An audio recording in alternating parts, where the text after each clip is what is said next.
তিন দিদি ফেসেলের আরো একটা নতুন ভিডিওতে সবাইকে স্বাগত জানাই। আশা করি সবাই ভালো আছে। সামনেই পুজো, পুজো মানেই তো আমাদের ঘোরাফেরা, নানা রকমের খাওয়া দাওয়া এসবের প্ল্যান থাকে। তো আজকে আমি আপনাদের জন্য আবার একটা নতুন রেসিপি নিয়ে এসেছি, যে রেসিপিটা কিন্তু খুবই সুস্বাদু এবং আপনারা অবশ্যই এই উৎসবের মরশুমে কখনো না কখনো এই রেসিপিটা ট্রাই করে দেখতেই পারেন। আশা করি সবার পছন্দ হবে। আজকে আমি বানাবো মৌরি কাতলা। তাহলে চলুন শুরু করে দিই। এখানে আমি 4 পিস কাতলা মাছ নিয়েছি। মাছগুলো আমি আগেই ভালোভাবে পরিষ্কার করে ধুয়ে মাছে নুন হলুদ মাখিয়ে রেখেছি। আমি গ্যাস জেলে গ্যাসে কড়াই বসিয়ে কড়াইতে এই বড় চামচের 2 চামচ মতো সর্ষের তেল দিয়ে দিয়েছি। দেখুন তেলটা কিন্তু গরম হয়ে অলরেডি ধোঁয়া উঠছে। এবার আমি আঁচটা কমিয়ে রেখেছি। এবার এই নুন হলুদ মাখানো মাছগুলো আস্তে আস্তে তেলের মধ্যে দিয়ে মাছগুলো প্রথমে ভেজে নেব।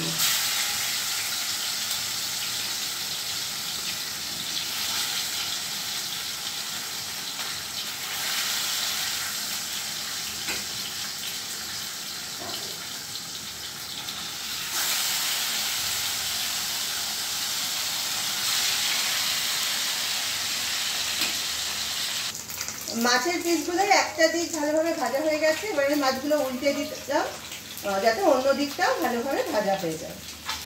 আমার মাছগুলো কিন্তু ভাজা হয়ে গেছে। ভাজা মাছগুলো আমি একটা প্লেটের মধ্যে তুলে নিয়েছি। কড়াইয়ের তেলটা আবার গরম হয়ে গেছে। এবার আমি প্রথমে তেলের মধ্যে দিয়ে দিচ্ছি ছোট চামচের 1 চামচ মতো মৌরি ফোড়ন দিয়ে দিলাম। এবার আমি ফোড়নের পর কড়াইতে দিয়ে দিচ্ছি পেঁয়াজ বাটা। একটা বড় পেঁয়াজ এখানে আমি বেটে রেখেছিলাম।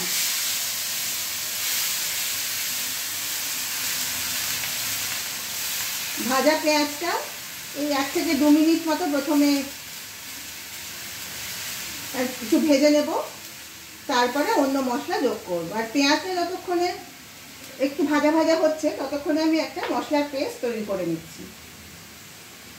এখানে আমি একটা বাটিতে নিয়ে নিচ্ছি 1 চামচে 3 ভাগের 1 ভাগ মতো হলুদ গুঁড়ো,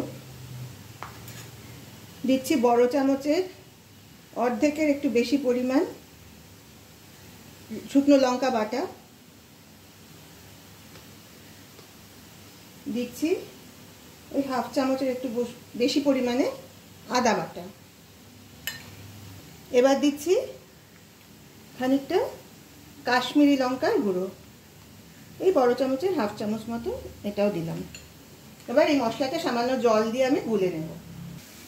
এবার আমি যে মশলার পেস্টটা তৈরি করেছি সেইটা কড়াইতে দিয়ে দিলাম। পেঁয়াজের সঙ্গে সব মশলাগুলো ভালোভাবে মিশিয়ে দিচ্ছি।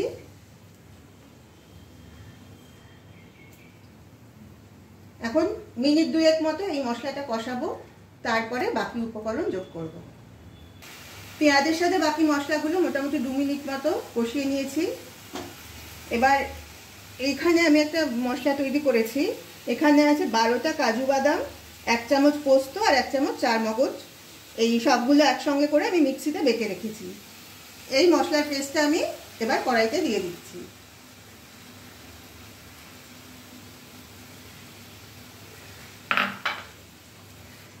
ভালোভাবে নেড়ে দেব, বাকি মশলার সাথে ভালোভাবে মিশিয়ে দেব।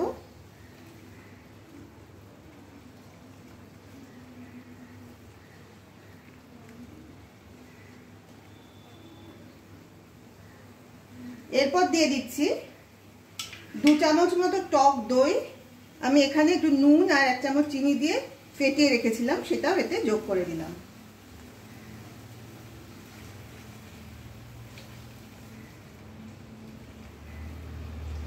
আপনাদের বললাম যে দইয়ের মধ্যে কিন্তু আমি নুন আর চিনি দিয়েছি। নুনটা সামান্যই দিয়েছি, ছোট চামচের 1/2 চামচ মতো, আর চিনিটা ছোট চামচের 1/2 চামচের একটু বেশি দিয়েছি। কাজে চিনি এখন আর দেব না, তবে বাকি মশলার জন্য নুন কিন্তু আর একটু দিতে হবে।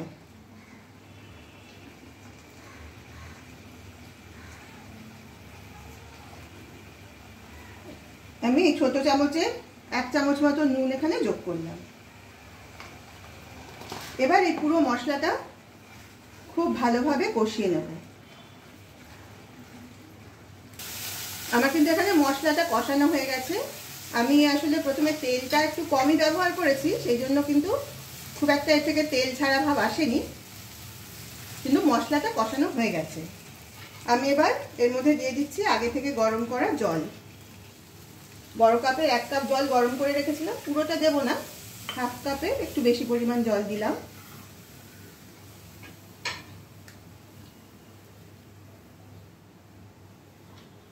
আর একটু দিচ্ছি। তবে এই রান্নাটা বুঝতেই পারছেন বেশি পাতলা ঝোল তো হবে না, এটা গা মাখা মাখাই হবে।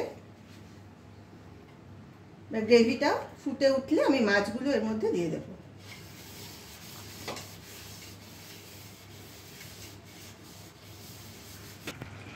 আমাদের মাছের গ্রেভিটা ফুটে গেছে ভালোভাবে। এবার আমি মাছগুলো এর মধ্যে দিয়ে দিচ্ছি।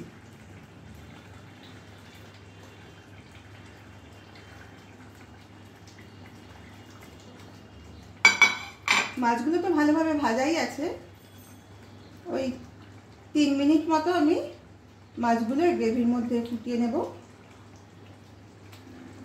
আঁচটা কিন্তু বেশি বাড়াবো না, মাছটা যাতে ভেঙে না যায়। তাহলে ফিরে আসছি আবার 3 মিনিট পরে। 3 মিনিট সময় পেরিয়ে গেছে, আমাদের রান্নাও কিন্তু প্রায় শেষ পর্যায়ে চলে এসেছে। শুধু নামানোর আগে আর কয়েকটা জিনিস আমি যোগ করব। আমি দিয়ে দিচ্ছি 2টো কাঁচা লঙ্কা। আগে যদিও শুকনো লঙ্কা বাটা দিয়েছি, 2টো কাঁচা লঙ্কা শুধু এখন দিয়ে দিলাম।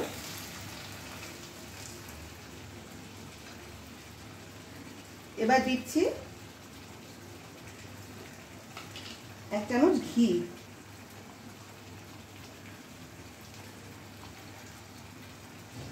ঘিটা উপর থেকে ছড়িয়ে দিলাম।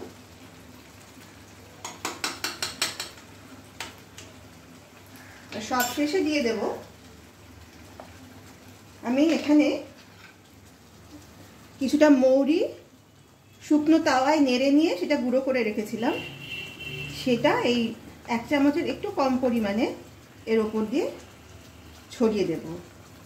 আপনারা আশা করি সবাই পুরো ভিডিওটা দেখেছেন স্কিপ না করে।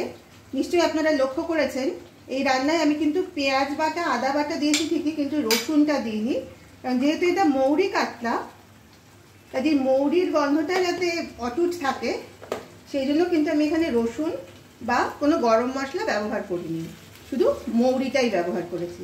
তাহলে আমার রান্না কিন্তু শেষ পর্যায়ে চলে এসছে। আমি এবার গ্যাসটা অফ করে দিচ্ছি। এইভাবে 5 মিনিট আমি কড়াইটা ঢাকা দিয়ে রেখে দেব, তারপরেই কিন্তু এই মৌরি কাতলা আমি সার্ভ করে দিতে পারবো। তাহলে আমাদের আজকের রেসিপি মৌরি কাতলা আপনাদের কেমন লাগলো সেটা কিন্তু অবশ্যই আমাদের কমেন্ট করে জানাবেন। আশা করি আপনারা সকলে পুরো ভিডিওটা স্কিপ না করেই দেখেছেন। আর সবাইকে অনুরোধ করব এই পুজোর মরশুমে বা পুজোর পরে কোনো পারিবারিক বিজয় অনুষ্ঠানে আপনারা কিন্তু অবশ্যই এই রেসিপিটা একবার ট্রাই করে দেখতে পারেন। আমি কথা দিচ্ছি সকলেরই কিন্তু এটা খুবই পছন্দ হবে। আমাদের যে বন্ধুরা টিম দিদির হেসেল ইউটিউব চ্যানেল থেকে আমাদের এই ভিডিওটা দেখলেন তাদের সবাইকে অনুরোধ করছি আপনারা প্লিজ আমাদের এই চ্যানেলটাকে সাবস্ক্রাইব করে আমাদের পাশে থাকুন এবং পাশের বেল আইকনটা প্রেস করে দিন, যাতে আমরা যখনই কোনো নতুন ভিডিও আপলোড করব তার নোটিফিকেশন আপনারা পেয়ে যাবেন। আর আমাদের যে বন্ধুরা ফেসবুক পেজ থেকে দেখছেন তাদের সবাইকে অনুরোধ করছি এই টিম দিদির হেসেল পেজটাকে প্লিজ আপনারা ফলো করুন, আর অবশ্যই লাইক কমেন্ট আর শেয়ার করে আমাদের পাশে থাকুন, যাতে আমরা আরো নতুন নতুন এই ধরনের ভিডিও বানাতে অনুপ্রাণিত হই। আজ তাহলে এই পর্যন্তই, সবাই ভালো থাকবেন, আবার খুব শিগগির দেখা হবে একটা নতুন ভিডিও নিয়ে। নমস্কার। আমার সাথে আমার বাবার সম্পর্ক খারাপ আপনার জন্য। কলেজের 2nd ইয়ারে উঠে আমি বুঝতে পারি জীবনটা মাধ্যমিক পরীক্ষা নয়,